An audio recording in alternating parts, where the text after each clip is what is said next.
teólogos, ateos, etcétera, etcétera, siempre me he enfrentado cuando atacan la Biblia, preguntarles si ya la leyeron.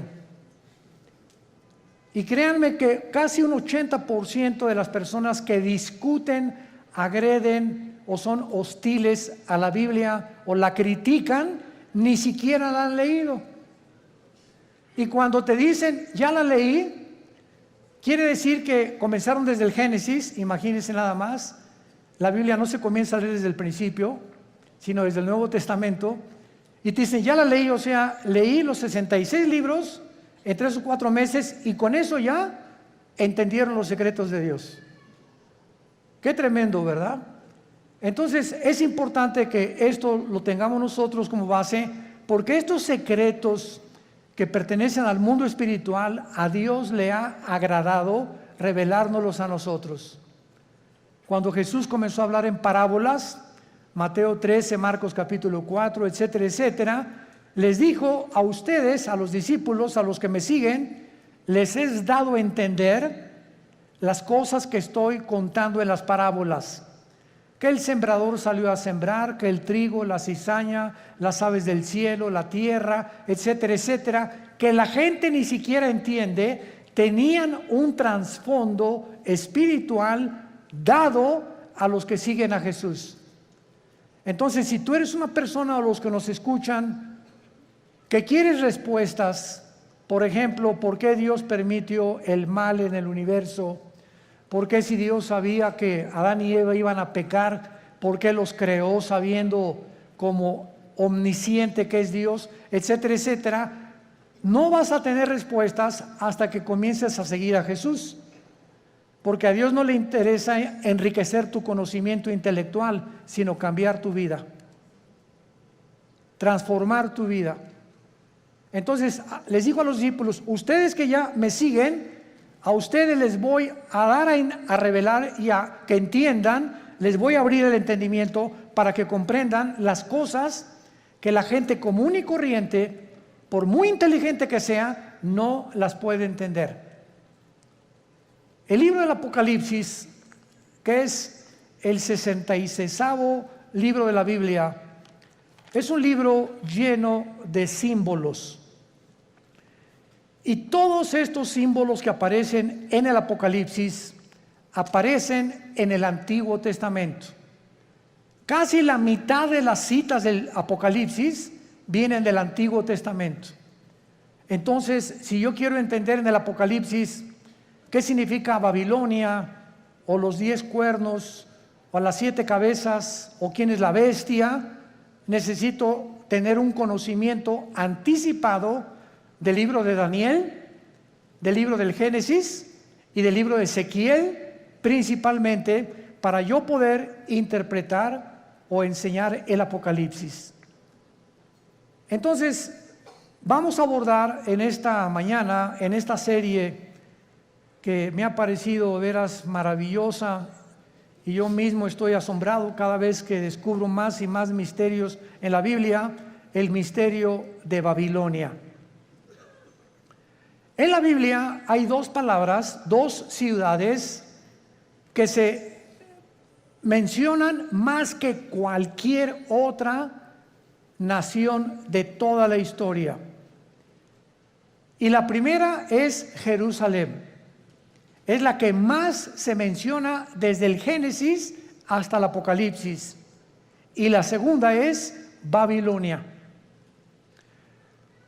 Cuando la Biblia termina en el Apocalipsis mencionando a Babilonia, a una ramera que vamos a ver ahorita, por eso se le llama un misterio, porque es la madre de las rameras y de las abominaciones de la tierra, tenemos que entender que en el Antiguo Testamento fue en la tierra de Babilonia donde comenzó la brujería, la astrología, el ocultismo, las ciencias ocultas y todo aquello que pertenece a la dimensión satánica tuvo su origen en Babilonia.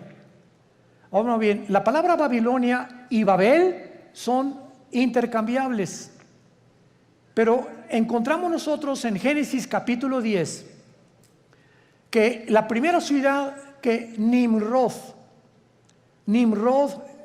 se le menciona en Génesis 10, del 8 al 10, como un cazador delante de Jehová. Pero esa palabra delante de Jehová significa en contra de Dios en el original hebreo. Y él fue el primer hombre que levantó Babilonia, que después acabaron levantando una torre, Génesis 11, la torre de Babel, donde Dios tuvo que confundir las lenguas, porque si ellos continuaban con ese sueño, con ese anhelo de llegar al cielo y de tener comunicación con los astros, etcétera, etcétera, ellos iban a acabar completamente destruidos por Dios. Entonces, la gran variedad de lenguajes que hay en el mundo es una manifestación de la misericordia de Dios, porque de otra manera nos acabaríamos todos, pero en 3 días. Entonces, gracias a que unos hablan francés, otros español, otros italiano, etcétera, etcétera, el mundo ha durado casi 6,000 años. Muy bien, ahora Babilonia, aparte en el Antiguo Testamento, aparece con otros nombres geográficamente. Uno de ellos es la tierra de los caldeos. La tierra de los caldeos.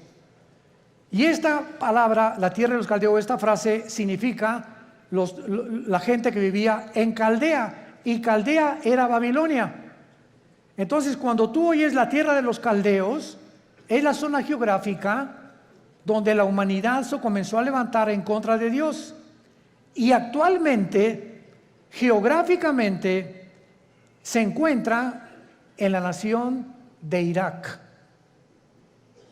Ahí lo que es ahorita Irak y Siria, porque en el Antiguo Testamento Irak y Siria era la tierra de la Mesopotamia y no había una división, estas dos naciones no están divididas todavía, y toda esa área geográfica es precisamente donde comenzó la humanidad, de acuerdo a la Biblia. Porque por ahí corre el río Tigris, que nace en en Turquía, son como 3,000 kilómetros y desemboca en el Golfo Pérsico, donde ahorita hay una gran tensión, por cierto, entre Irán, Inglaterra y Estados Unidos, porque Irán continúa apoderándose de los barcos petroleros ingleses, porque está provocando Irán. No sé si leen los periódicos, anoche otro escándalo, que no han soltado el barco que capturaron los iraníes en el Golfo Pérsico, el estrecho de Hormuz, que es exactamente junto a Irán, porque ellos quieren una guerra contra Estados Unidos por el grupo Hezbollah terrorista, para que si Estados Unidos actúa a través de la naval y a través de la guerra y viene un enfrentamiento, entonces entraría a la guerra Israel, y bíblicamente los judíos destruirían Elam. Apúntalo, de Enrique, L-A-M. Elam es una franja que está dentro de Irán, junto al Golfo Pérsico, pero es la parte más pegada al Golfo Pérsico, al estrecho de Hormuz. Y ahí en Elam, que pertenece a Irán, es donde se encuentran los reactores nucleares más poderosos de Irán. Ahí están las centrifugadoras del uranio 235, que es el elemento químico para producir la bomba atómica o las bombas nucleares. Entonces, de acuerdo a la Biblia, en el libro de Jeremías y en el libro de Ezequiel, se profetizó hace 2500 años que Elam iba a ser destruido, no Irán, porque Irán va a sobrevivir a la guerra de Ezequiel 38 cuando se una con Rusia y Turquía para destruir Israel, cosa que no lo van a lograr. Entonces, Babilonia significa confusión. Confusión. Otras traducciones la han puesto porque en la Torre de Babel querían ellos tener una puerta para con Dios. Querían que era una puerta al cielo que los iba a comunicar con los dioses. Pero la palabra Babel es básicamente la palabra confusión. Entonces vemos que nosotros, que desde el principio de la humanidad hasta el final de la humanidad, los seres humanos vivirán confundidos sin Dios. Esto es lo interesante de por qué aparece otra vez la palabra confusión al terminar el Apocalipsis, relacionado con las religiones. Porque aquí vamos a encontrar a una mujer, y las mujeres en la Biblia siempre han representado dos cosas espiritualmente nada más. Encontramos, ¿verdad?, a las mujeres que representan la iglesia, porque la iglesia se le compara con una mujer, y la otra Jezabel, o la gran ramera, que representa las religiones o la falsificación del camino a Dios, que es lo que querían hacer con la torre de Babel. Y antes de entrar al capítulo 17 de Apocalipsis, quiero que vean otra cosa en el capítulo 9 de Apocalipsis. Rápidamente regresen al capítulo 9 y vean ustedes algo tremendo. Vemos nosotros en la sexta trompeta, Apocalipsis 9, versículo 13 en adelante, de qué manera se describe en la sexta trompeta uno de los ríos que atraviesan Babilonia. El sexto ángel tocó la trompeta y oí una voz de entre los cuatro cuernos del altar de oro que estaba delante de Dios, diciendo al sexto ángel que tenía la trompeta: desata los cuatro ángeles que están atados junto al gran río Bravo. ¿Eso dice? No, ¿verdad? Junto al Nilo. Tampoco. Qué interesante que hay cuatro principados satánicos ahorita atados junto al río Éufrates, que es el río que atraviesa Irak y Siria, y que desemboca en el Golfo Pérsico, donde hay una gran posibilidad que estalle una próxima guerra. En otras palabras, de acuerdo a la Biblia, el área geográfica más endemoniada que hay, más satánica, más que el Teposteco y más que cualquier otro lugar donde hay brujería a la mexicana, es Irak e Irán. Ahí están cuatro principados atados, y dice la Biblia, y fueron desatados, versículo 15, los cuatro ángeles que estaban preparados para la hora, el día, el mes y el año, a fin de matar a la tercera parte de los ángeles. En otras palabras, el mundo que vivimos actualmente está bajo el control de ángeles, pero no ángeles buenos, ángeles caídos. Y la Biblia nos corre las cortinas y nos muestra que en esta época que estamos viviendo, que ya se va a acabar, vamos a entrar a donde ya los ángeles caídos serán completamente derrotados, y entrará Cristo con la iglesia a gobernar el mundo por 1000 años, después la Nueva Jerusalén, después la eternidad. Pero dice Hebreos capítulo 2, Dios no sujetó el mundo venidero a los ángeles. O sea, el mundo que viene después del de nosotros, ya los ángeles no van a tener parte, ahorita sí la tienen. Y esto lo explica el capítulo 10 de Daniel, el capítulo 7 de Daniel, el capítulo 2 de Daniel, Ezequiel capítulo 28, Isaías capítulo 14, etcétera, etcétera, donde cada nación, Grecia, Egipto, los medos, los persas, los romanos, los babilonios, todos tenían ángeles que les decían a los gobernantes lo que tenían que hacer. Y eso el mundo pues no lo sabe, ¿verdad? Por eso se nos manda a orar por nuestro gobierno, porque hay ángeles que están influenciando tremendamente los asuntos del mundo terrenal donde tú y yo vivimos.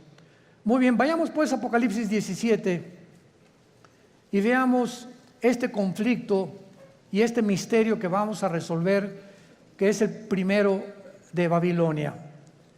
Vino entonces uno de los 7 ángeles que tenían las 7 copas y habló conmigo diciéndome: ven acá, Te mostraré la sentencia contra la gran ramera, la que está sentada sobre muchas aguas.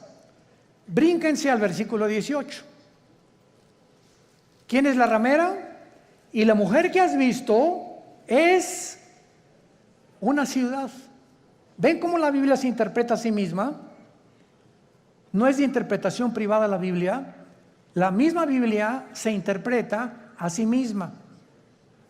Y la mujer que has visto es la gran ciudad que reina sobre los dioses de la tierra. O sea, antes de seguir abordando, la Biblia profetiza en este capítulo que vendrá una ciudad que se va a levantar en el mundo religiosa.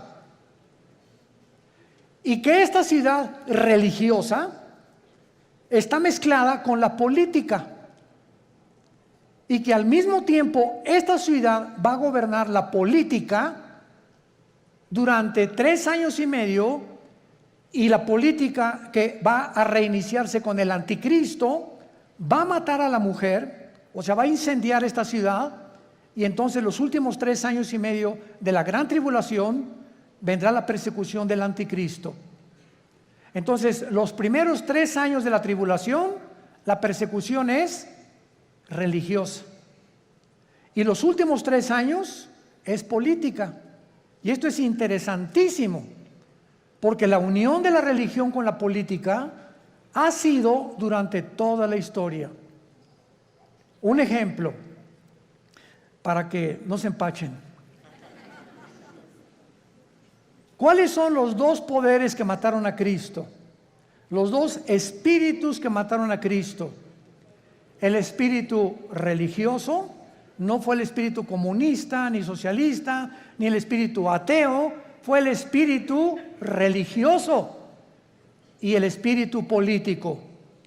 Cuando salió Pilato ante el pueblo, le gritaron los líderes religiosos: crucifícale. El poder religioso, representado por los fariseos, influyó en el poder político de Pilato. Él representaba como procurador, y Pilato se lavó las manos y dijo: es que yo no encuentro ningún mal en este hombre.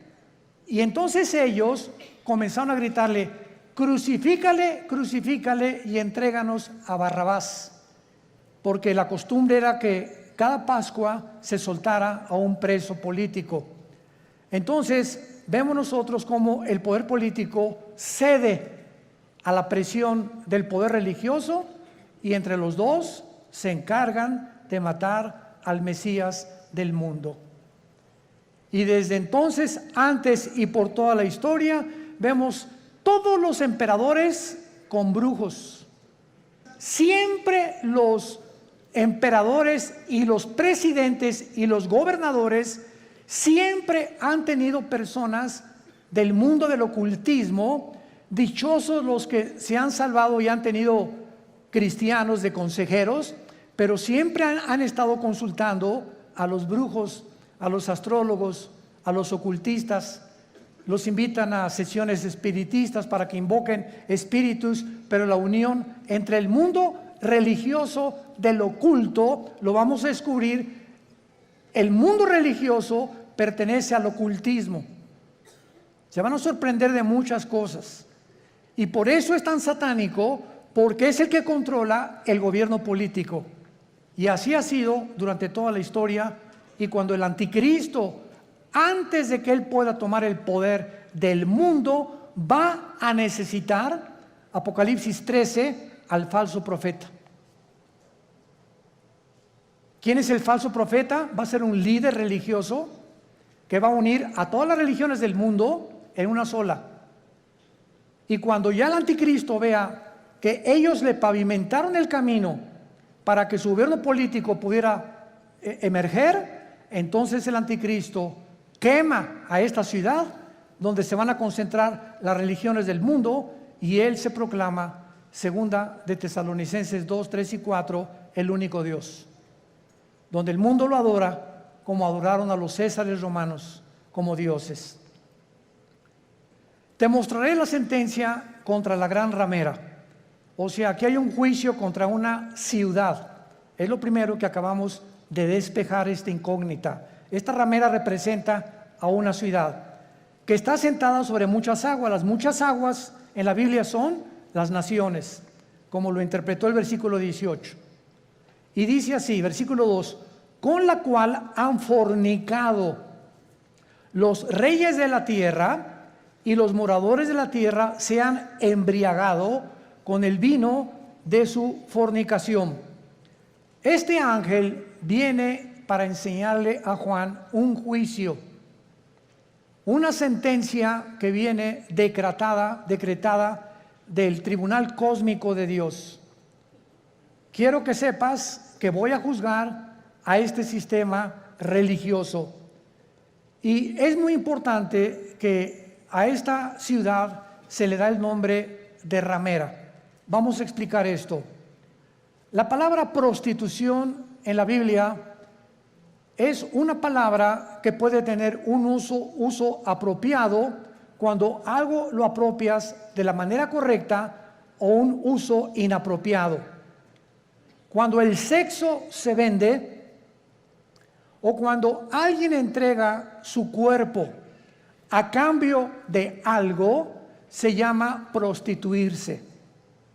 Entonces, cualquier persona que tenga relaciones sexuales porque va a recibir ya sea dinero o una mejor posición, o porque el jefe de tu trabajo te invitó a Acapulco porque te va a ser su secretaria particular con el doble de sueldo, tú te estás prostituyendo.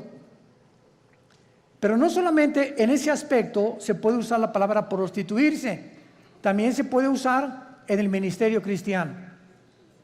Cuando, por ejemplo, un pastor sabe que un miembro de su iglesia vive en adulterio, y viene la esposa y nos dice: mi esposo vive en adulterio, pero resulta que don Pancho, el que vive en adulterio, el gordito rabo verde sinvergüenza, fue el que puso el techo de la iglesia y es el que más diezmos está dando.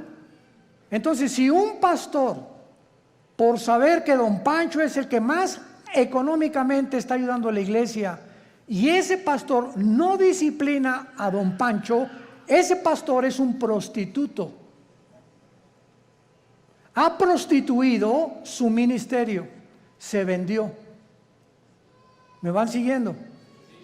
Siempre que tú cedes a tus convicciones por dinero o por un interés, te estás vendiendo. En la Biblia es la palabra fornicar. Por eso más adelante dice que esta ciudad ha fornicado, ha tenido relaciones ilícitas con los gobiernos, y la iglesia no tiene que haber separación entre iglesia y el Estado. La separación gubernamental y políticamente entre la iglesia y el Estado es beneficiosa, es saludable, porque ningún Estado, ningún gobierno puede imponer. Hagan de cuenta que en México surge un presidente cristiano. Este presidente de ninguna manera debería atreverse a imponer el cristianismo en la República Mexicana, porque se coartaría la libertad, porque todos somos libres de manifestar las creencias en las cuales nosotros creemos. Pero cuando ya se impone una religión a través de la muerte o de la Inquisición o de la tortura con el beneficio de la iglesia, es cuando vemos que ese sistema se ha prostituido. Se ha prostituido, porque a la iglesia no le corresponde juzgar a los malos, eso le pertenece al Estado. El Estado usa el Estado de Derecho para castigar a los malos, silla eléctrica o pena capital o pena perpetua, lo que sea. La iglesia tiene la función de predicar el Evangelio para que el corazón del ser humano sea transformado. La justicia la aplica el Estado, no la iglesia. Para que me vayan siguiendo con mucho cuidado. Esto es muy importante, porque el otro día escuché una conferencia de un grande teólogo que me sorprendió con lo que dijo, y me dice: de todos los países a los que yo he visitado en Latinoamérica, el más inculto, y el que más ignorante es de todo lo que está pasando, México lindo y querido. Sentí algo bien feo aquí adentro de mí. Se considera el país más ignorante y más inculto de todo lo que está pasando políticamente, religiosamente, etc. Como que si al mexicano no le importa más que el Calimán y las telenovelas y el América, desde luego. Además vive el América. Bueno, pero esto es tremendo, ¿verdad? Y otra cosa que también me sorprendió es que un análisis que hizo las Naciones Unidas fue que en Europa el promedio de la gente normal, desde los 10 años de edad hasta los 25 o 30 años de edad, cualquier europeo de cualquier nación de Europa ha leído antes de los 25 años por lo menos 6, 7 libros al año. Y en México, 1 al año. Y con trabajo no lo acabaron. ¿Se imaginan? Estamos con el esto, con el Calimán, la televisión, ausentes completamente de cultivar nuestro espíritu, nuestra mente intelectual. Me gradúo de abogado y jamás me vuelvo a meter a la jurisprudencia ni a los libros. Me gradúo de médico, no me actualizo con todos la tecnología impresionante en la medicina que hay actualmente. Por ejemplo, no sé cuántos de ustedes han notado que ya no uso lentes. Asústame. No es para que se asusten, ¿verdad? Pero es increíble. Tengo como 40 años usando lentes. Yo tenía hipermetropía, estigmatismo y no podía leer. Ahorita tengo una visión de 20/20, impresionante. ¿Saben lo que me hicieron? Resulta que ahí en Dallas, Texas, está uno de los médicos oftalmólogos que trajo el rayo láser. Pero a mí no me hicieron nada más el rayo láser, sino que me hicieron 2 implantes de la oftalmología, 2 implantes intraoculares. O sea, me metieron 2 ojos. O 2 lentes, no sé. Y cuando yo le pregunté al oftalmólogo después, duró 16 minutos la cirugía. Primero uno y como al mes me hicieron el otro. Y le dije, bueno, ¿cómo está esta explicación? Y me dice, mira, hay 5 tipos de lentes. El que te metimos a ti se llama ultralight. ¿Qué significa esto? Con un rayo láser te perforamos una incisión milimétrica y por un tubo te metimos un lente envuelto como un taco. Y entró el lente y dentro de tu ojo se abrió como una tortilla. Y entonces se tiene que ir pegando a la parte de atrás, al tejido. Y en ese momento, bueno, me dieron entrenamiento, ¿verdad? Todos los días me dieron que tenía que hacer una pluma así, acercármela todo nomás como 50 o 100 veces hasta que ya pudiera ver de cerquito. Ahorita ya no necesito nada, ya puedo ver de lejos, ya la luz casi no me molesta. Pero es impresionante la tecnología de la oftalmología y de todas las demás ramas de la ciencia del siglo XXI. A mi hijo Caleb le hicieron en 7 minutos el láser, nada más que a él no le hicieron cirugía. A él con el puro láser le quitaron los problemas que tenía de la vista con una garantía de 35 años. Ahí me dieron hasta que venga el Señor por nosotros. Y sí, ya para qué quiero más, ¿verdad? Bueno, pero este es el mundo que estamos viviendo, ¿no? Entonces, están pasando muchas cosas en el mundo y tenemos que estar actualizados, tenemos que estar leyendo revistas, actualizándonos, ¿verdad? Las noticias para saber y enterarnos cómo está la cosa, y tenemos que tener hambre, pero más que nada, hambre de la Biblia. Muy bien. Entonces, la prostitución en este pasaje, la ramera, representa, si lo quieres apuntar, la prostitución de la religión. Cuando la religión se vende, cuando la religión ofrece, dame dinero y tu hijo va a ser sanado, dame dinero y la maldición se irá de tu casa, o manda dinero y vas a recibir a cambio algo. Esta religión está negociando la salud y se está prostituyendo. Porque la Biblia dice que Dios ama al dador alegre, no por necesidad, ni por coerción, ni por amenaza, ni porque si no mandas, la maldición de Tutankamón caerá sobre tu casa. Ahí es cuando vemos la prostitución de la religión. Hace poco acaban de capturar a un hombre, ¿verdad?, en Estados Unidos, líder de una secta que se llamó La Luz del Mundo en México, que no se imaginan ustedes, ¿verdad? No son millonarios, son multimillonarios.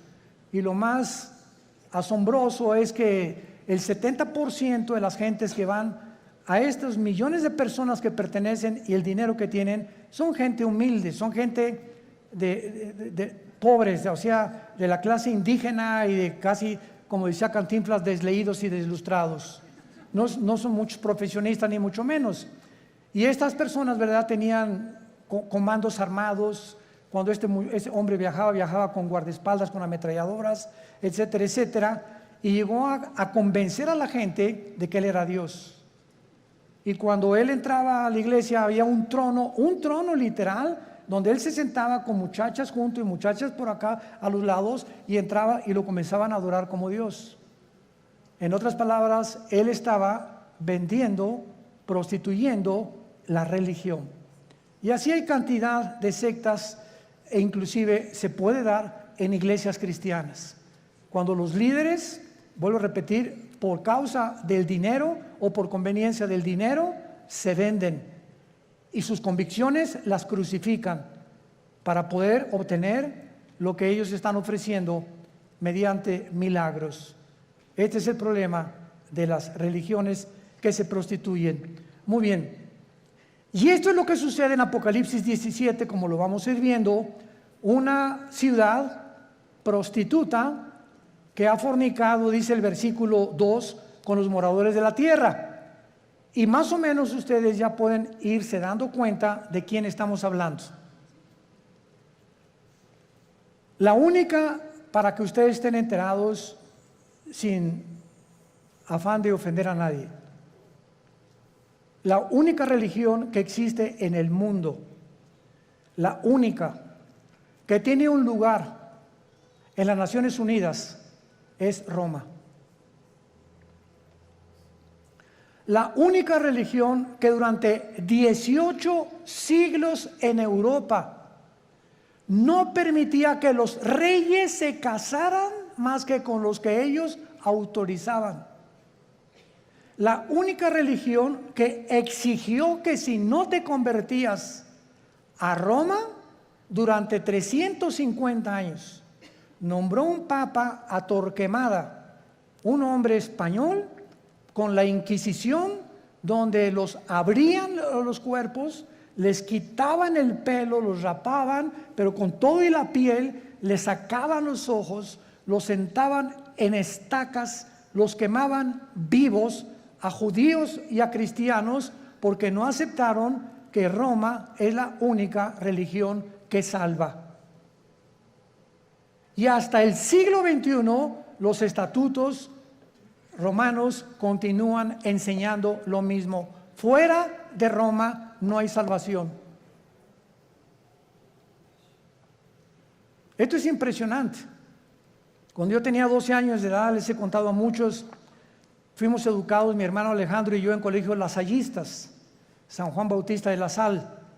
Y a los 13 años vivíamos en Acapulco, entré al seminario, yo quería ser cura, porque nos enseñaron los hermanos lasallistas en aquel tiempo el latín, en aquel tiempo éramos acólitos, el cura daba la misa en latín, cuando entraba supuestamente al altar, ¿verdad?, entraba y decía, introibo al altar de Deu, Justifica Juventudes Meam, me introdujo al altar de Dios a ofrecer los sacrificios por los vivos y por los muertos.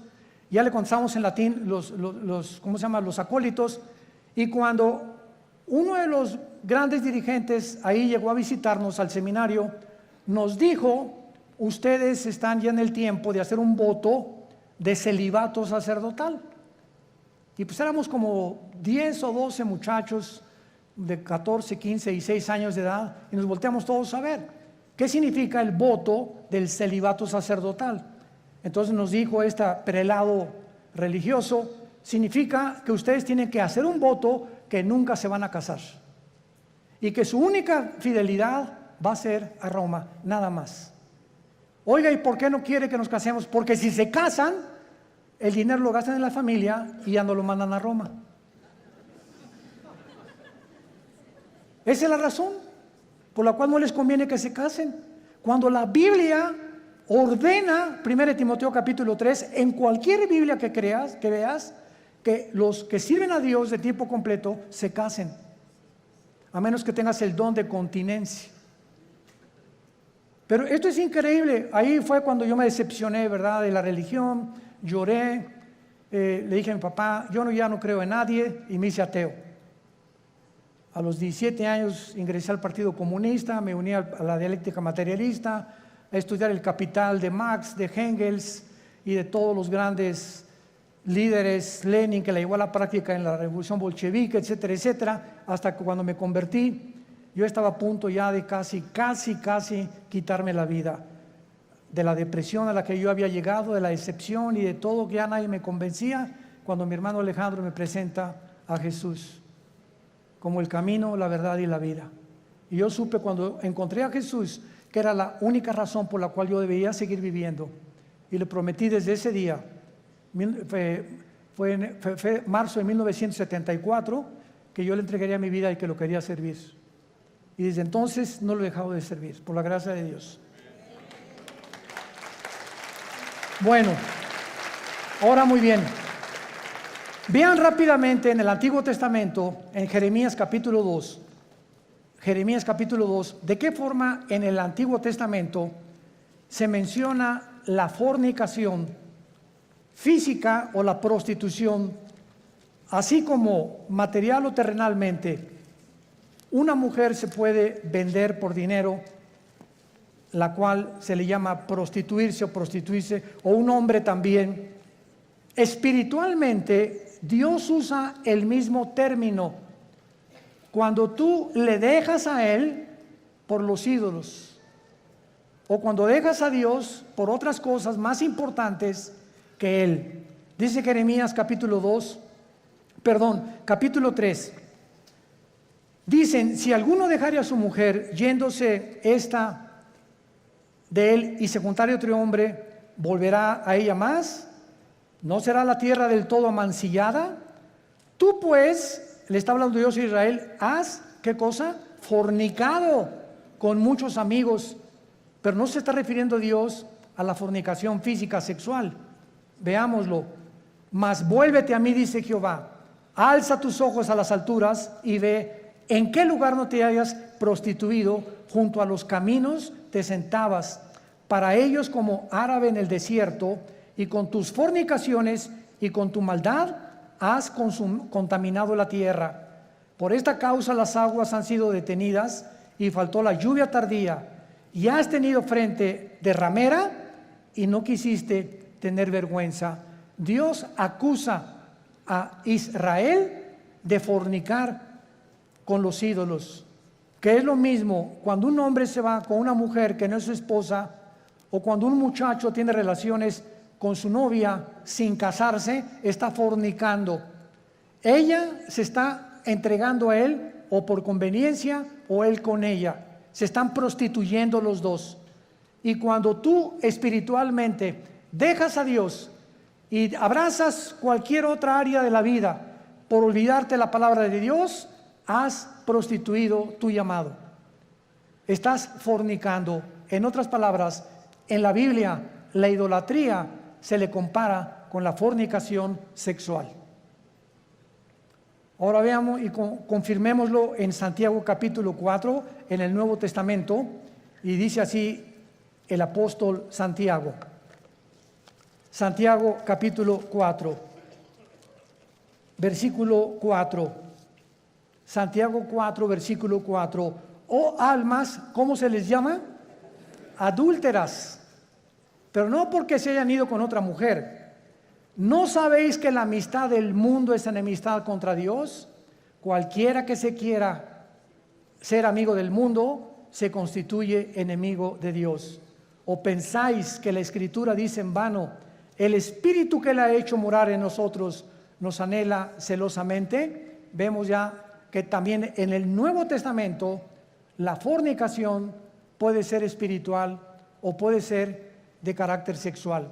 Vayamos otra vez a Apocalipsis, nuestro pasaje, y ya vamos despejando muchas incógnitas que estaban ocultas ante nuestros ojos, por lo cual Dios le llama a esta ciudad, versículo 2, has fornicado con los reyes de la tierra. Roma tuvo relaciones ilícitas con los políticos. Cuando Constantino en el año 325 después de Cristo, apúntalo, fue el último emperador romano, fueron los emperadores los que le hablaron a una persona para darle el título de pontífice. Fue el primer título que se le dio a un dirigente en Roma. La palabra pontífice significa constructor de puentes en el latín. Constructor de puentes, o sea, vamos a nombrar a una persona, síganme con cuidado, que tenga relación con Dios y que nosotros a través de esa persona podamos comunicarnos con Dios. Cuando 350 años antes, la Biblia dice, porque no hay más que un solo mediador, Hechos 4:12, entre Dios y los hombres, Jesucristo. Entonces, Roma toma el lugar de Jesús y dicen que ellos a través actualmente de cualquier cura o cualquier padre te tienes que ir a confesar. Él te da una penitencia de, no sé, 30, 40 veces Marías o lo que tú quieras decir, y en ese momento tus pecados son perdonados. ¿Qué dice la Biblia? Que no tenemos ya a nadie desde Cristo en nuestros días a quien contarle nuestros pecados más que a Jesucristo, hombre. Primera de Juan 1, 8 y 9. Si confesamos nuestros pecados, Él es fiel y justo para perdonarnos y limpiarnos de toda maldad.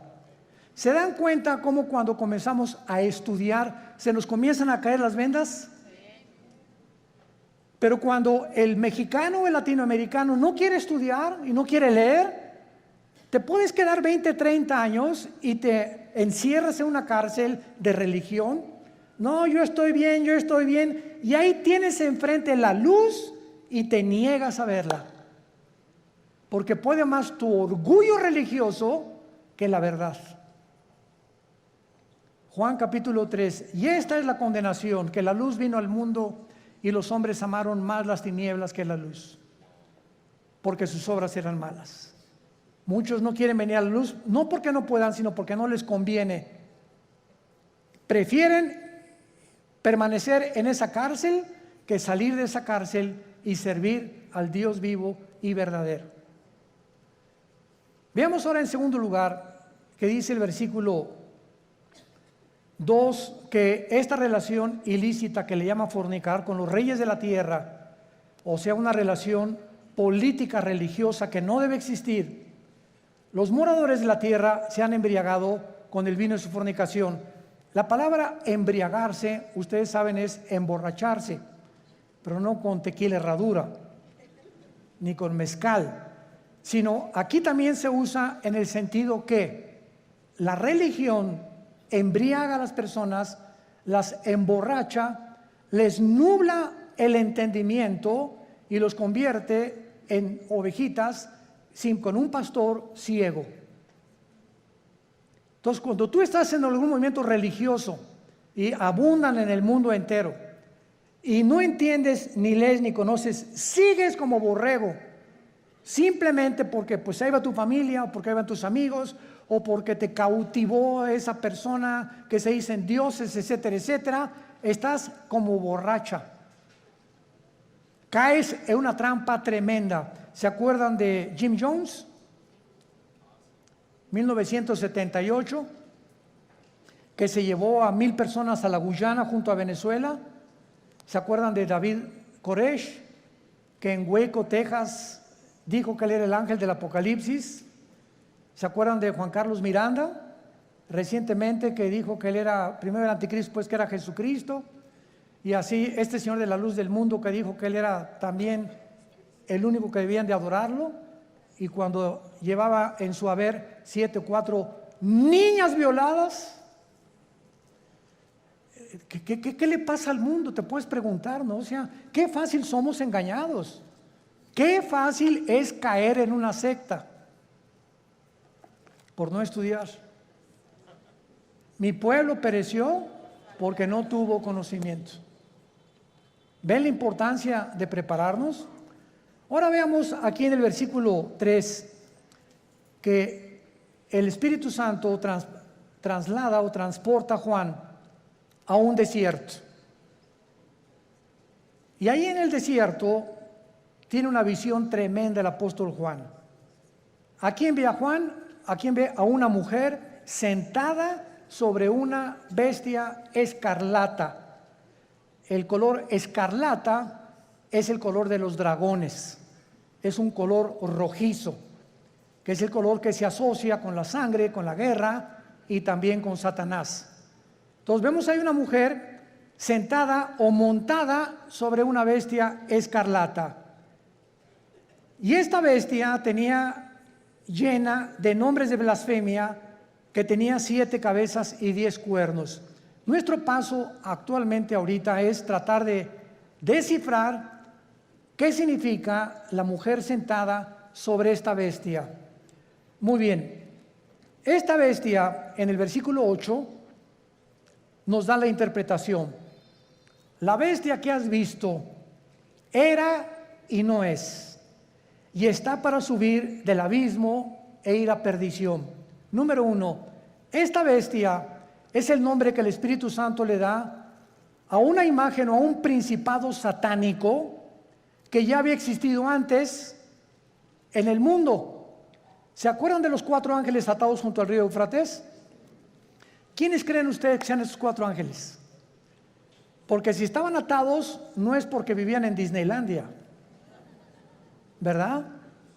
Sino que eran 4 ángeles que ocasionaron un daño tan grande en la historia humana que Dios los encerró y los va a soltar al final de la gran tribulación, cuando nosotros ya no estemos ahí.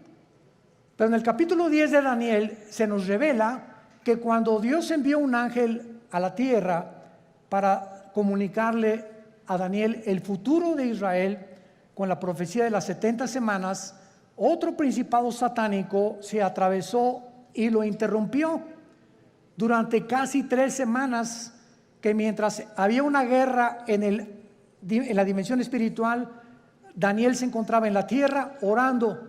En esas 3 semanas hubo una guerra espiritual sin que Daniel lo supiera. Y esas oraciones de Daniel hicieron que viniera el ángel y bajara Miguel, el arcángel y comandante en jefe de las huestes de los ángeles buenos de Dios, para que ese ángel fuera librado y llegara a la tierra, a Jerusalén, a Babilonia, y le entregara a Daniel el recado. Y entonces ahí el ángel le dice a Daniel: me detuvo el ángel de Persia. En otras palabras, el principado que estaba gobernando el imperio pérsico, que es el imperio de Irán, porque en 1935 se le cambió de Persia a Irán, era un principado satánico. ¿Y cuáles son los 4 imperios que Daniel menciona? Babilonia, los medos y los persas, los griegos y los romanos. Estos 4 ángeles del Apocalipsis de la 6ª trompeta son los 4 ángeles que estuvieron al frente de los más grandes imperios del pasado y que fueron imperios antisemitas. Y van a volver otra vez a resurgir. Pero aquí hay un ángel que está en el abismo. ¿Qué es el abismo? Muy bien, la Biblia nos habla de que hay prisiones en el centro de la tierra. Una es el infierno. ¿Quién está en el infierno? ¿Tu comadre? ¿Tu tía? ¿Tu tío? No sabemos, ¿verdad? El infierno es el lugar de los espíritus humanos, nada más, desde Adán hasta nuestros días, que bajan al centro de la tierra. Todos los que murieron sin Cristo o rechazaron la salvación se encuentran en el infierno. En el infierno no hay demonios. Ahora, el lugar de los demonios, cuando Cristo vino al mundo, el gadareno le dijo a Cristo, ¿verdad? O cuando los iba a sacar del endemoniado, le dijeron a Cristo: no nos mandes al abismo, déjanos meternos en los puercos, porque los demonios saben que al bajar al abismo ya no salen hasta Apocalipsis capítulo 9, que se les va a abrir la puerta y van a invadir el mundo. ¿Se imaginan? Ahorita hay maldad, ahora imagínense con todos los demonios sueltos. Entonces en el abismo están los demonios, en el infierno los seres humanos, en el Abadón o en el Tartarus están los ángeles caídos que Dios ha guardado por ahí y que también serán soltados después. Y hay otros ángeles que están guardados y que ya nunca jamás, por toda la eternidad, van a ser soltados. Entonces la Biblia nos muestra claramente que esta bestia que estaba viendo Juan, no hay otro nombre más que bestia para darle, porque la palabra bestia en el griego significa algo cruel, rapaz, sanguinario, que no se le puede comparar a un tigre, ni a una hiena, ni a un león, ni a una águila. No hay ningún animal comparado, y por eso se le adjudicó el nombre de bestia. Y esta bestia es el anticristo. ¿Qué nos dice la Biblia? Que cuando surge el anticristo, que lo más seguro es que el diablo va a tener relaciones con una prostituta, y de esta relación van a ser el anticristo. ¿Cuándo entra el espíritu al cuerpo humano? Cuando mi papá se juntó con mi mamá, el cromosoma Y de mi papá se juntó con el óvulo de mi mamá, doble X, se formó una célula de 46 cromosomas que le llaman el cigoto o el cigote, ¿verdad? Y después ahí es el feto y ahí se va formando ¿cómo se llama? La criatura. La pregunta es la siguiente: ¿cuándo entra el alma humana o el espíritu al cuerpo humano? Esta pregunta ha hecho que los mismos científicos estén debatiendo actualmente cuándo se aborta y cuándo no se aborta. No hay ningún médico, ningún doctor, ningún genetista, ningún ginecólogo, nadie que te pueda decir cuándo comienza la vida. Y por eso se ha dado especulaciones. No, puedes abortar a las 3 semanas, a los 2 meses, al mes, y las leyes en diferentes naciones cambian de acuerdo a la perspectiva y la opinión de tales o cuales médicos. Pero en el Salmo 139, escrito hace 3000 años, escribió Dios: mi embrión vieron tus ojos. Es en el momento de la fertilización, señores médicos que nos acompañan, es en el momento de la fertilización